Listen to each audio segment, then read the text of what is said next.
Bismillahirrahmanirrahim. Assalamualaikum warahmatullahi wabarakatuh.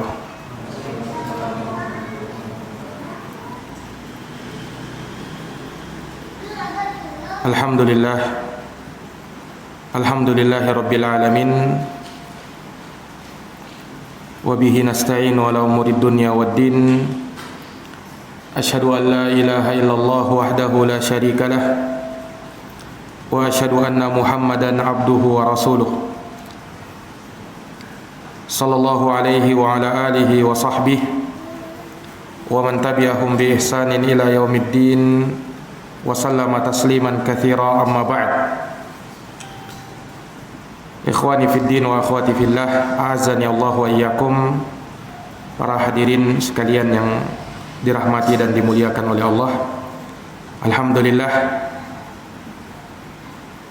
kita bersyukur kepada Allah Subhanahu wa taala atas segala limpahan nikmat sampai pada hari ke-11 di bulan Ramadan ini kita masih diberikan kesehatan oleh Allah Subhanahu wa taala, dan semoga senantiasa memberikan kepada kita istiqamah sampai Allah Subhanahu wa taala memanggil kita di kehidupan yang setelahnya. Kita haturkan salawat dan salam semoga terlimpahkan selalu kepada junjungan kita Nabi Agung, Nabi besar Muhammad sallallahu alaihi wasallam, kepada keluarga dan para sahabat serta orang-orang yang senantiasa meniti jalannya sampai hari kiamat. Para hadirin yang dirahmati dan dimuliakan oleh Allah, sambil menunggu waktu berbuka, maka insyaallah taala kita akan mendengarkan beberapa pembahasan permasalahan-permasalahan penting seputar qiyam Ramadan. Tentunya dengan harapan semoga kegiatan kita di sore hari ini bisa menambah keutamaan dan pahala di sisi Allah Subhanahu wa taala, dan apa yang kita lakukan dituliskan sebagai amal kebaikan, pemberat timbangan yang dengannya kita berbahagia melihatnya pada hari kiamat nanti. Amin ya rabbal alamin. Para hadirin yang dirahmati dan dimuliakan oleh Allah, di pertemuan sebelumnya kita telah menjelaskan definisi qiyamul lail dan salat tarawih, serta apa perbedaannya antara salat lail, salat tahajud, dan tarawih. Ini yang sering ada di lisan-lisan manusia. Telah kita jelaskan walhamdulillah di pertemuan sebelumnya. Kemudian juga sedikit banyak kita singgung tentang fadilah ataukah keutamaan orang yang melakukan qiyamul lail dan salat tarawih. Ya, dalil-dalilnya dari Al-Quran dan sunnah Nabi sallallahu alaihi wasallam. Dan kita akan sebutkan lagi beberapa di antaranya, seperti di antara yang disebutkan terkait dengan keutamaan orang yang melakukan qiyamul lail ataukah salat tarawih di bulan Ramadan, di mana Allah Subhanahu wa taala membedakan kedudukan orang-orang yang melakukan salat di malam hari dari orang-orang yang tidak melakukannya. Di dalam Al-Quran di surat Az-Zumar ayat yang ke-9, Allah Subhanahu wa taala berfirman, amman huwa qanitun ana al-laili sajidan wa qa'ima wa yahdarul akhirata wa yarju rahmata rabbih qul hal yastawil ladina ya'lamuna wal ladina la ya'lamun innama yatadhakkara ulul albab. Kata Allah Subhanahu wa taala, apakah orang yang beribadah di waktu malam itu sama dengan orang-orang yang tidak melakukannya. Yani orang yang beribadah di waktu malam dengan sujud dan berdiri karena Allah, sedangkan ia takut kepada azab negeri akhirat dan ia mengharapkan rahmat dari Allah Subhanahu wa taala. Adakah mereka ini sama dengan orang yang tidak melakukannya? Katakanlah, adakah sama orang yang mengetahui dan orang yang tidak mengetahui? Sesungguhnya orang yang berakallah yang dapat mengambil pelajaran. Maka dalam ayat Allah bedakan mereka yang melakukan sholat di malam hari dengan yang tidak melakukannya. Tentu yang melakukannya lebih utama dari yang tidak melakukannya. Nah, maka ini dari keutamaan yang disebutkan oleh Allah Subhanahu wa taala di dalam Al-Qur'an. Ya. Adapun di dalam hadis Nabi sallallahu alaihi wasallam juga di antara keutamaan orang yang melakukan qiyamul lail, salat tarawih di bulan Ramadan, salat tahajud. Keutamaannya disebutkan dalam hadis Ummu Salamah radhiyallahu taala anha, bahwa Ummu Salamah bercerita, istaiqadhan Nabiy sallallahu alaihi wasallam dzata lailatin. Suatu malam Nabi sallallahu alaihi wasallam pernah terbangun. Faqala subhanallahi, maka beliau pun langsung berkata, Maha suci Allah. Madza anzalal lailah, apa yang Allah turunkan di malam hari ini, minal fitan, berupa fitnah-fitnah. Wa madza fataha minal khawazin, minal khazain, dan apa yang telah dibuka dari berbagai perbendaharaan. Perhatikan. Jadi Nabi setelah memberitahukan hal ini kepada sahabat, terjadi fitnah-fitnah, ya, maka Rasulullah langsung mengatakan, aiqidu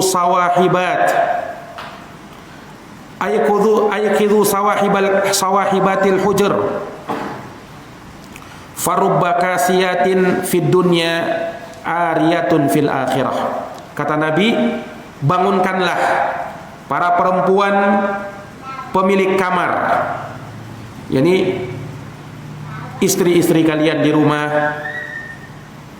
anak-anak perempuan kalian, bangunkanlah ia untuk melakukan sholat qiyamul lail. Karena boleh jadi ada seorang yang berpakaian tatkala di dunia, namun di akhirat nanti telanjang, tidak berpakaian. Ya, hadits ini sahih diriwayatkan oleh Imam Al-Bukhari. Hadits ini menunjukkan kepada kita bahwa salah satu jalan untuk selamat dari fitnah adalah dengan melakukan qiyamul lail. Zaman kita sekarang zaman yang penuh dengan fitnah, entah itu fitnah syahwat maupun fitnah syubhat. Nah, supaya terhindar dari dua fitnah ini, maka banyak-banyak melakukan qiyamul lail, salat di malam hari. Ya. Nah, ini jamaah sekalian yang dirahmati dan dimuliakan oleh Allah Subhanahu wa taala. Maka orang yang rajin melakukan qiyamul lail, insyaallah taala dia akan selamat dari fitnah-fitnah tersebut. Dia akan terjaga dan terlindungi dari fitnah-fitnah tersebut. Maka ini keutamaan yang disebutkan oleh Nabi sallallahu alaihi wasallam. Iya. Makanya Nabi sallallahu alaihi wasallam, beliau tidak meninggalkan qiyamul lail ini. Bahkan saking seringnya Nabi SAW melakukan itu, hingga disebutkan apa? Tatafattara qadamah, bengkak-bengkak kakinya Rasulullah sallallahu alaihi wasallam. Nah, sampai Aisyah radhiyallahu anha bertanya, "Lima tasna'u hada ya Rasulullah?" Kenapa engkau melakukan itu ya Rasulullah? Wa qad ghafarallahu laka ma taqaddama min dambika wa ma ta'akhkhar. Bukankah Allah Subhanahu wa taala telah mengampuni dosa-dosamu baik yang telah lalu maupun yang akan datang? Ini Rasulullah itu sudah dijamin. Kok bisa-bisanya ibadah beliau hebat seperti itu? Maka Rasulullah mengatakan, afala uhibbu an akuna abdan syakura. Wahai Aisyah, tidakkah saya ingin untuk menjadi hamba Allah Subhanahu wa taala yang bersyukur kepadanya? Ya, ini hadis menunjukkan kepada kita Nabi sallallahu alaihi wasallam dalam keadaan beliau adalah seorang yang dapat jaminan. Nah, kita ini belum dapat jaminan. Tapi bersamaan dengan itu, beliau orang yang paling hebat ibadahnya kepada Allah. Beliau tidak pernah meninggalkan qiyamul lail, baik saat mukim tidak safar maupun saat safar. Nabi tidak pernah tinggalkan itu. Selalu saja beliau kerjakan. Ya. Padahal beliau sudah dijamin oleh Allah Subhanahu wa taala. Maka beliau mengatakan bahwa beliau melakukan itu sebagai wujud syukurnya kepada Allah. Maka orang yang bersyukur kepada Allah tidak benar syukurnya kepada Allah kalau dia belum wujudkan dalam bentuk ibadah. Orang yang bersyukur bukan sekedar mengucap alhamdulillah ketika dapat nikmat. Orang yang bersyukur bukan hanya sekedar yakin bahwa nikmat ini datangnya dari Allah. Tapi orang yang bersyukur adalah orang yang menggunakan nikmat Allah itu untuk tegak beribadah kepada Allah. Dan yang paling puncaknya adalah menegakkan solat, dan lebih khusus kepada qiyamul lail, melakukan solat di malam hari. Ya, maka ini jamaah sekalian yang dirahmati dan dimuliakan oleh Allah. Kemudian keutamaan yang lain, orang yang bangun di malam hari kemudian melakukan solat di malam hari, qiyamul lail, solat tahajud, solat tarawih, ya, maka Allah akan merahmati orang tersebut. Allah akan menyayangi orang tersebut. Allah akan mengasihi orang tersebut. Dalam hadis dari sahabat Abu Hurairah radhiyallahu taala anhu, ya, yang mana hadis ini dikeluarkan oleh Imam Ahmad, Abu Dawud, An-Nasai dan Ibnu Majah. Rasulullah bersabda, rahimallahu rajulan qama minal laili. Semoga Allah merahmati seseorang yang dia bangun di malam hari. Apa yang dilakukan? Fasalla wa aiqadha imra'atah. Dia salat dan membangunkan istrinya untuk salat. Nah, subhanallah. Ini berbeda dengan keadaan sebagian orang pada hari ini. Bangun di malam hari untuk nonton bola. Bangun di malam hari untuk melakukan perbuatan yang sia-sia. Ya, dia tidak gunakan itu untuk ibadah. Padahal itu waktu yang utama untuk beribadah. Ya, berdoa kepada Allah. Sebab Allah turun di sepertiga malam terakhir itu. Kemudian Allah berfirman, siapa yang minta kepadaku saya akan beri. Siapa yang mohon ampun saya akan ampuni. Ini dari keistimewaan malam hari. Nah, maka dirahmati dan disayangi orang-orang yang seperti ini. Dia bangun di malam hari lalu dia sholat. Tidak cukup sampai di situ, dia juga bangunkan istrinya.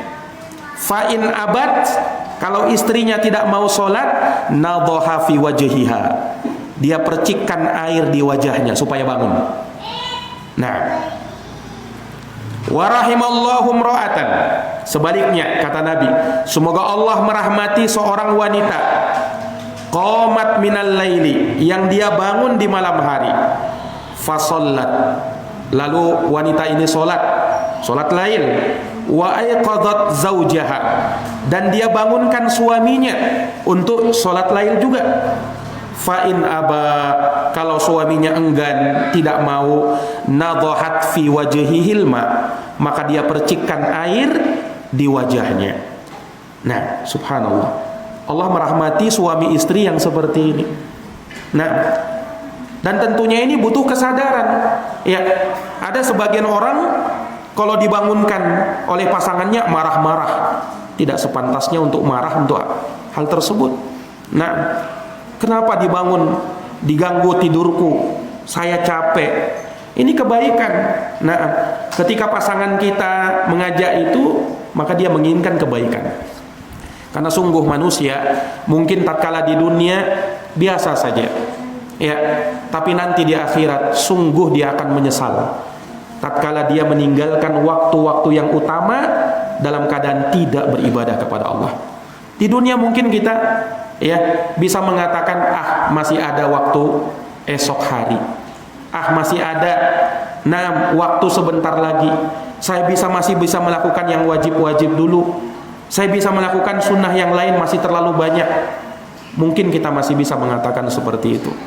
Tapi di akhirat nanti yang ada cuman penyesalan. Karena orang yang mati pasti seluruhnya menyesal. Jangankan yang kafir, jangankan yang fasik, yang mukmin, yang beramal soleh juga menyesal. Menyesal kenapa? Kenapa dia masih sedikit amal ibadahnya? Kenapa masih ada waktu-waktu yang dia lalaikan tatkala di dunia? Nah, ini jamaah sekalian yang dirahmati dan dimuliakan oleh Allah Subhanahu wa taala.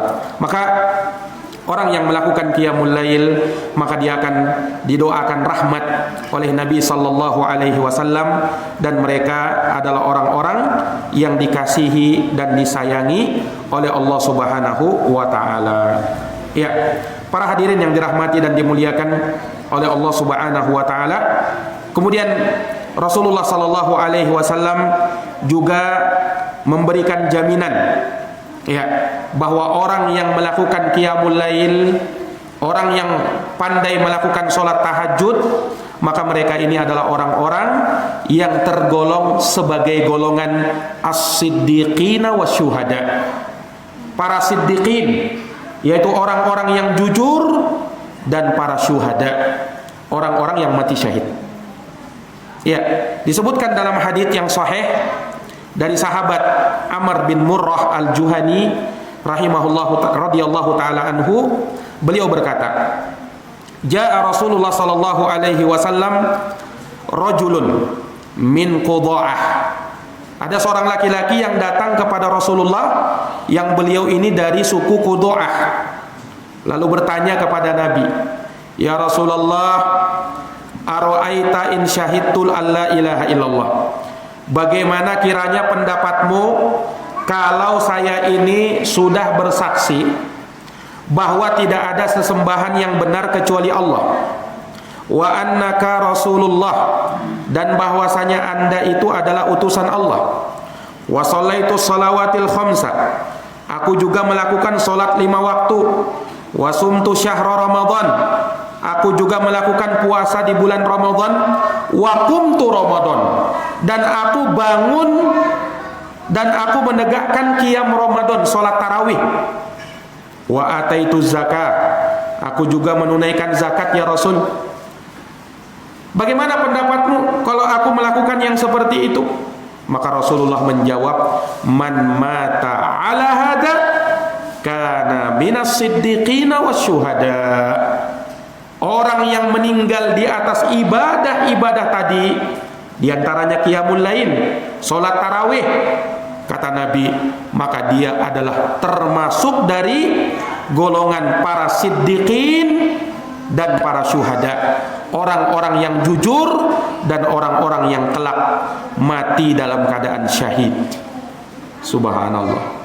Maka ini jamaah sekalian yang dirahmati dan dimuliakan oleh Allah Subhanahu wa taala. Maka ini dari dalil-dalil yang menunjukkan keutamaan orang yang melakukan qiyam Ramadan.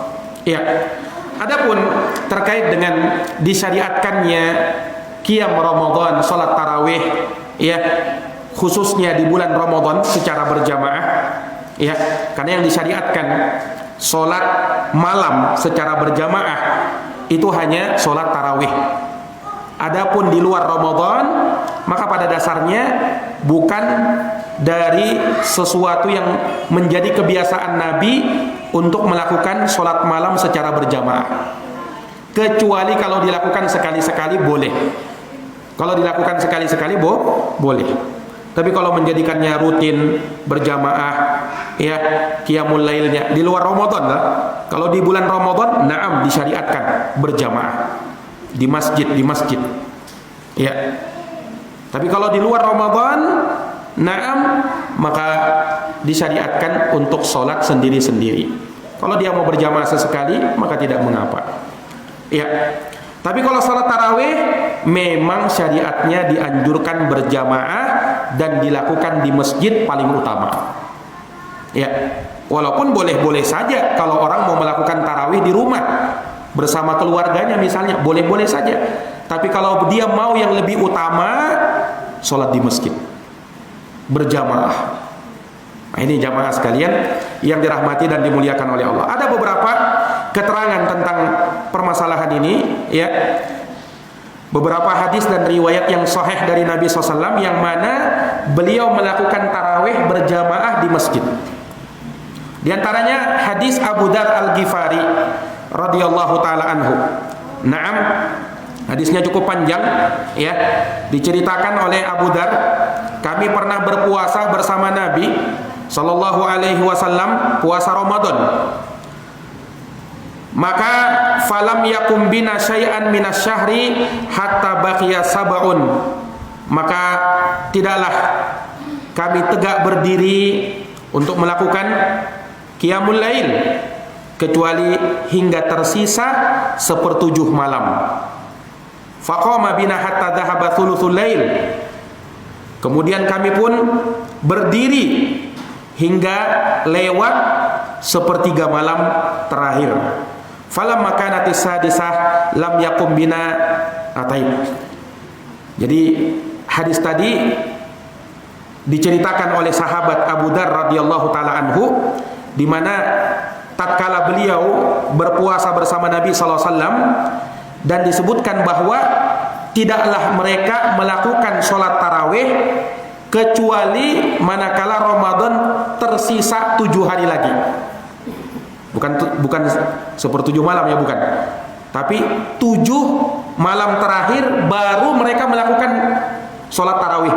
Artinya dari malam pertama sampai malam ke sekian, ya, 20 malam mereka tidak tarawih.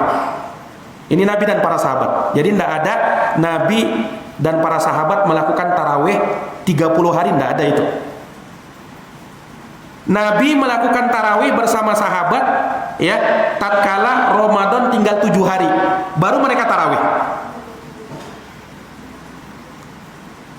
Jamaah yang dirahmati oleh Allah Subhanahu wa taala.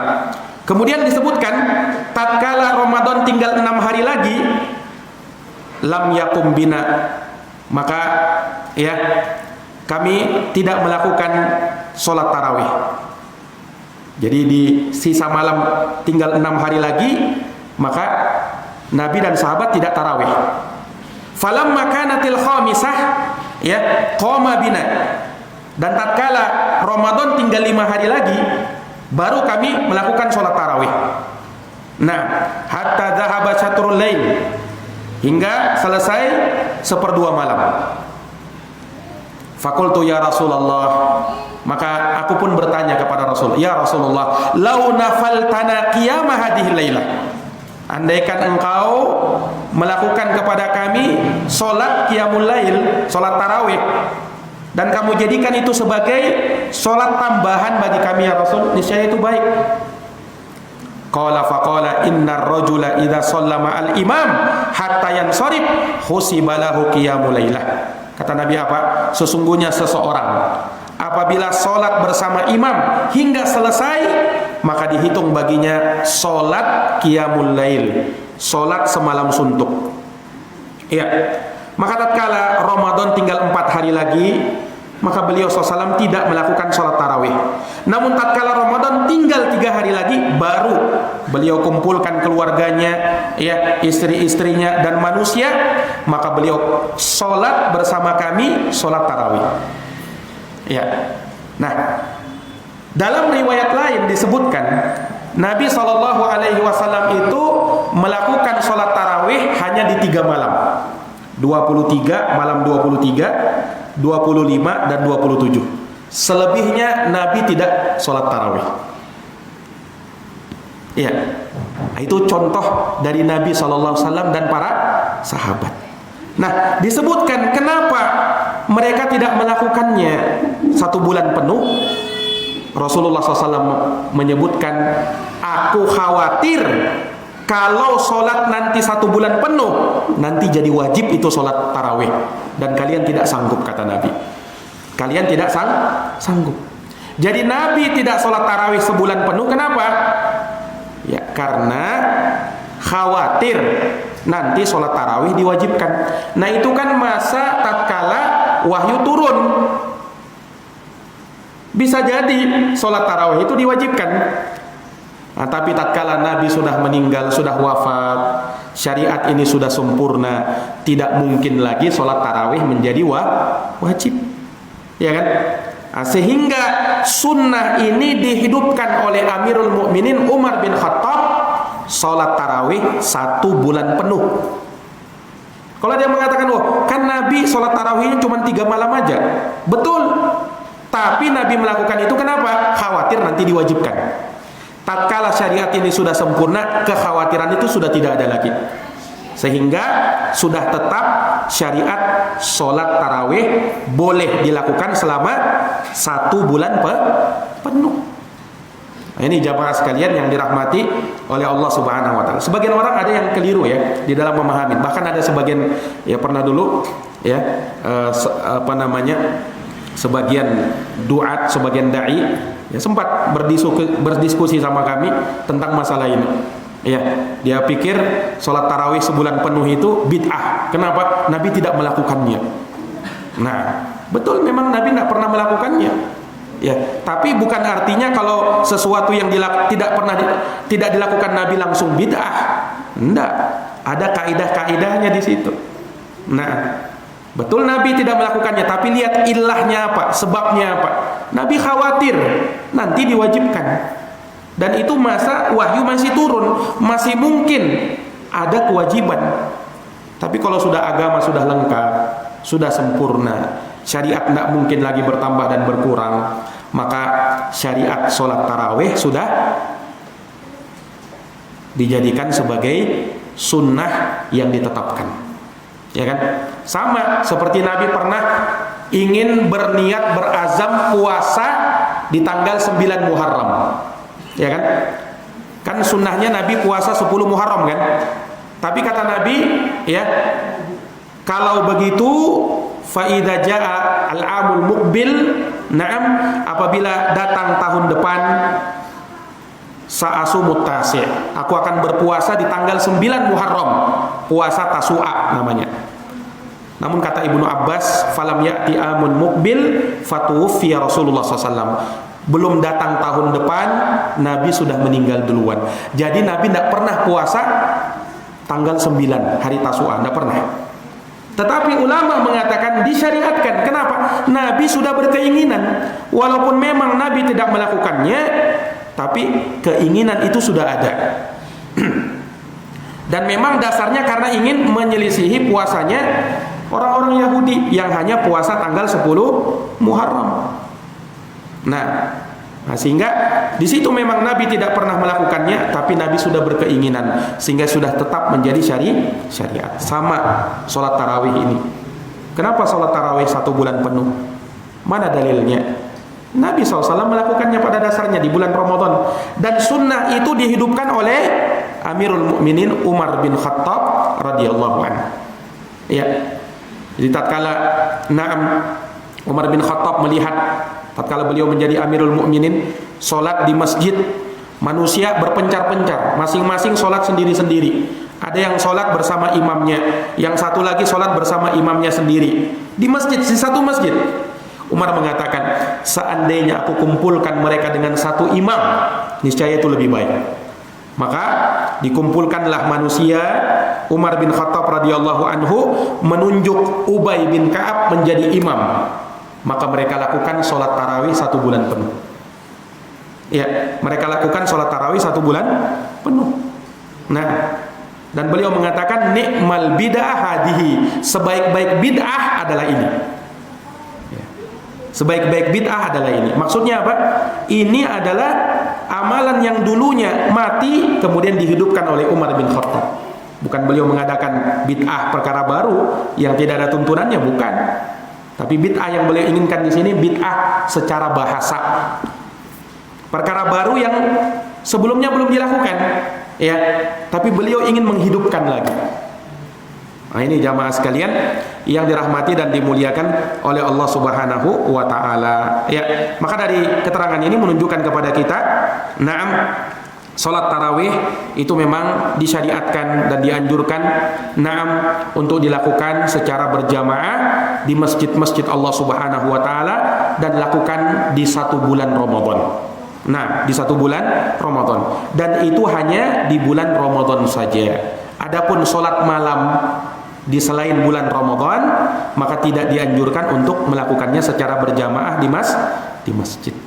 Ya, lakukan di rumah. Nah, sendiri-sendirian di rumah. Kalau dia ingin melakukan sesekali bersama keluarganya secara berjamaah, maka itu tidaklah masalah. Wallahu taala alam bissawab. Para hadirin yang dirahmati dan dimuliakan oleh Allah. Kemudian terkait pembahasan berikutnya, yaitu hukum sholat tarawih. Nah, dari keterangan-keterangan yang telah kita sebutkan, ya, maka sudah jelas bagi kita tentu saja bahwasanya sholat tarawih, na'am, adalah sholat yang disunnahkan.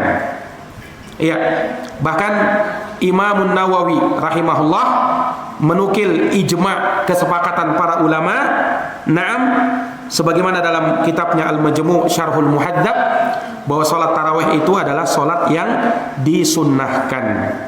Demikian pula dinukil kesepakatan ini oleh Al-Imam Ibnu Rusyd dalam kitabnya Bidayatul Mujtahid, dan juga Imam Ibnu Qudamah, na'am, di dalam kitabnya Al-Mughni.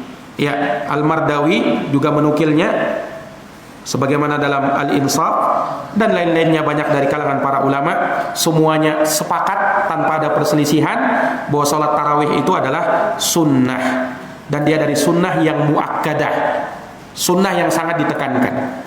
Ya, sunnah yang sangat ditekankan. Nah, para jamaah sekalian yang dirahmati dan dimuliakan oleh Allah Subhanahu wa taala, ya, dan telah kita sebutkan bahwasanya salat tarawih yang dilakukan secara berjamaah di masjid itu lebih utama daripada salat sendirian di dalam rumah, atau bahkan mungkin bersama keluarganya di rumah. Di masjid itu lebih utama untuk salat tarawih. Memang ada ikhtilaf para ulama dalam masalah ini, namun yang kuat dari pendapat ulama, ya, akan disunnahkan dan lebih utamanya salat tarawih di masjid bersama imam, walaupun dilakukan di awal malam. Ya, melihat dan memandang bahwa tidak seluruhnya kaum muslimin bisa melakukan salat malam itu di akhir malam, di sepertiga malam terakhir. Ya, orang-orang masih banyak keperluannya, atau bahkan mungkin kalau dikerjakan di tengah malam, di akhir malam, bisa jadi mereka telat bangun. Ya, maka tidak masalah untuk mengerjakannya di awal malam. Dan kalau kita ingin bangun lagi di sepertiga malam terakhir, kita lanjutkan untuk sholat qiyamul lail, maka itu hal yang baik, tidak masalah, asalkan jangan sampai witir 2 kali. Itu saja ketentuannya.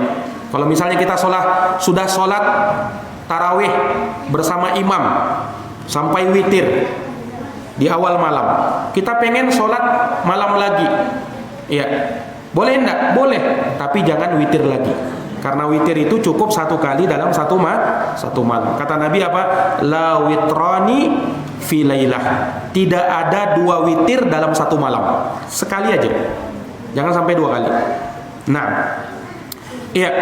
Dan Nabi SAW bersabda, innar rajula idza shalla ma'al imami hatta yansharif husiba lahu qiyamul lailah. Sesungguhnya seseorang apabila dia sholat bersama imam hingga selesai, maka dihitung untuknya sholat semalam suntuk. Ya, maka ini lebih utama memang, ya, kalau kita sholat bersama imam sampai selesai. Ada sebagian orang yang kalau sholat bersama imam pas witir dia tinggalkan. Kenapa? Alasannya mau witir nanti malam. Ya, sebenarnya yang lebih utama justru kalau dia witir sama imam. Kenapa? Untuk mendapatkan keutamaan sholat semalam suntuk, sebagaimana disebutkan dalam hadis mulia ini. Ya, siapa yang sholat bersama imam sampai selesai, yakni sholat tarawihnya plus witirnya, maka dihitung baginya sholat semalam suntuk.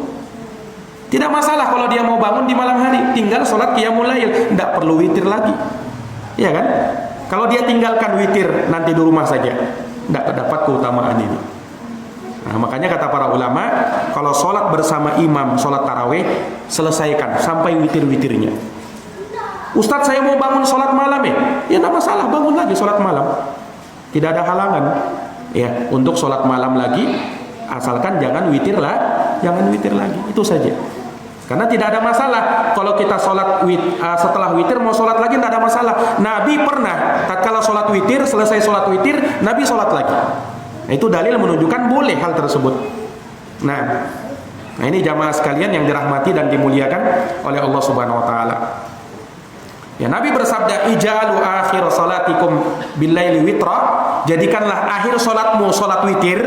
Ini bukan berarti setelah salat witir tidak boleh salat lagi. Bukan. Iya, kalau memang kita bisa menjadikannya dan mendapatkan keutamaan di situ, taruhlah misalnya ada orang yang salat qiyamul lailnya, salat tarawihnya di akhir malam, dan kita mampu ikut berjamaah bersama imam di masjid, lakukan. Itu jauh lebih utama. Ya kan? Kalau kita mampu, tapi kalau tidak mampu, ya sudah, kita ikut di awal malam saja. Apalagi kalau misalnya tidak kita temukan masjid yang melakukan yang seperti itu. Nah, ini jamaah sekalian yang dirahmati dan dimuliakan oleh Allah Subhanahu wa taala. Baik.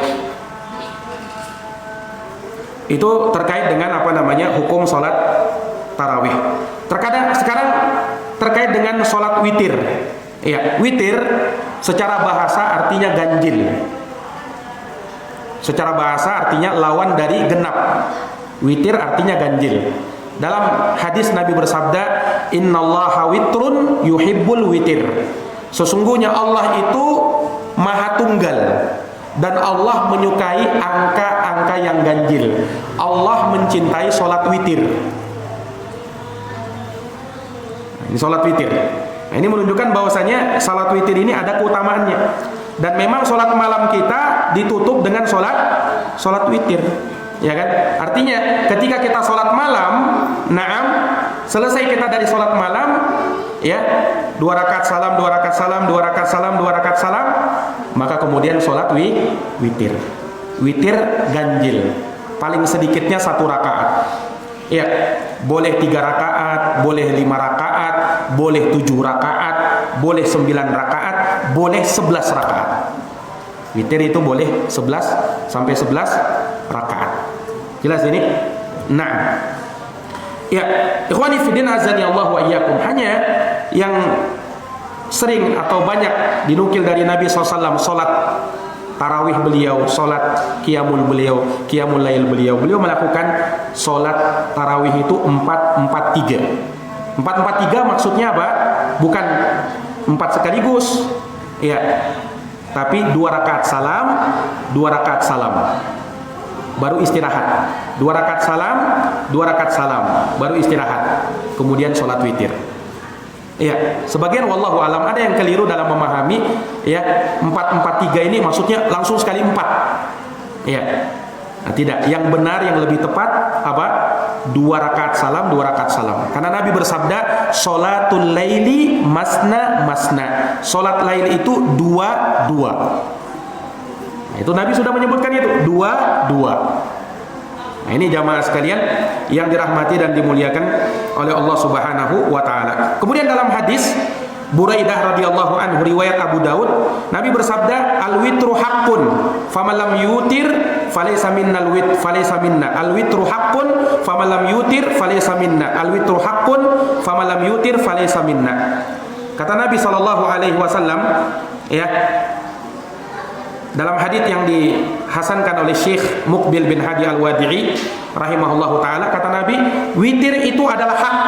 Siapa yang tidak witir maka bukan dari kami. Nabi sebutkan itu 3 kali. Nabi sebutkan itu tiga kali. Nah, dari sini ulama ya beda pendapat tentang hukum sholat witir. Sholat witir ini wajib atau sunnah? Karena apa? Nabi mengatakan siapa yang tidak witir maka dia bukan dari kami. Ini kan seakan-akan ancaman kan? Dan seakan-akan Nabi kayaknya mewajibkan. Nah, dari sana ulama beda pendapat. Sebagian ulama ada yang mewajibkan sholat witir.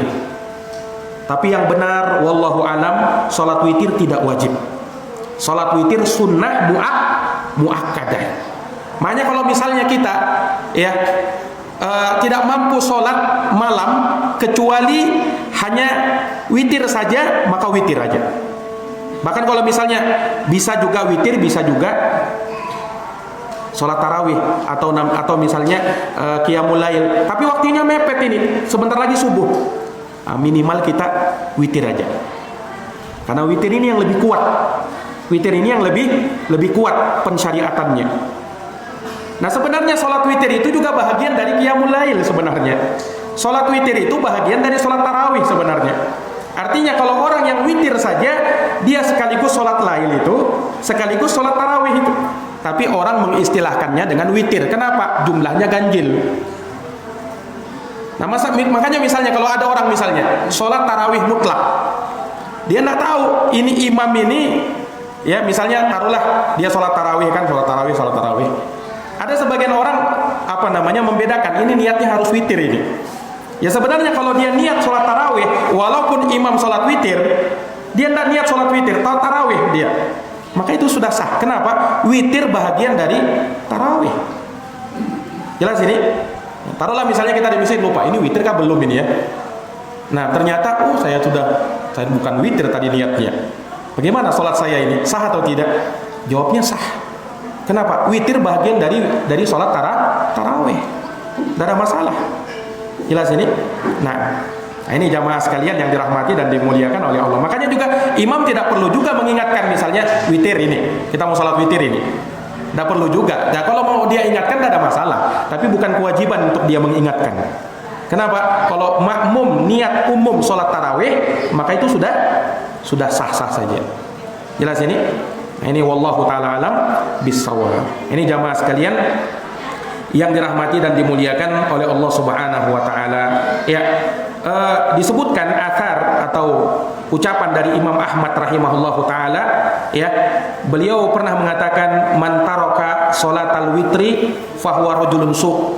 Siapa yang ninggalin salat witir, ya, maka dia laki-laki yang buruk. Kata Imam Ahmad rahimahullah. Siapa yang ninggalin salat witir, maka dia orang yang buruk. Ini dari beliau rahimahullah, bukan juga menunjukkan beliau mewajibkan, enggak, tetapi penekanan. Beliau ingin menekankan. Jelas ini? Nah, ini para jamaah sekalian yang dirahmati oleh Allah. Demikian mungkin kajian kita pada sore hari ini. Semoga bermanfaat ya terkait dengan permasalahan-permasalahan penting seputar qiyam Ramadan. Insyaallah taala kita lanjutkan di pertemuan yang akan datang. Nah, sambil menunggu waktu berbuka ya, kita banyak-banyak berzikir kepada Allah Subhanahu wa taala. Semoga Allah Subhanahu wa taala menjadikan ibadah puasa kita di hari yang mulia ini diterima dan semua dari kita mendapatkan pahala di sisi Allah Subhanahu wa taala. Amin ya rabbal alamin. Demikian kita akhiri dengan doa kafaratul majlis. Subhanakallahumma wa bihamdika asyhadu an la ilaha illa anta astaghfiruka wa atubu ilaik. Walhamdulillahirabbil alamin. Assalamualaikum warahmatullahi wabarakatuh.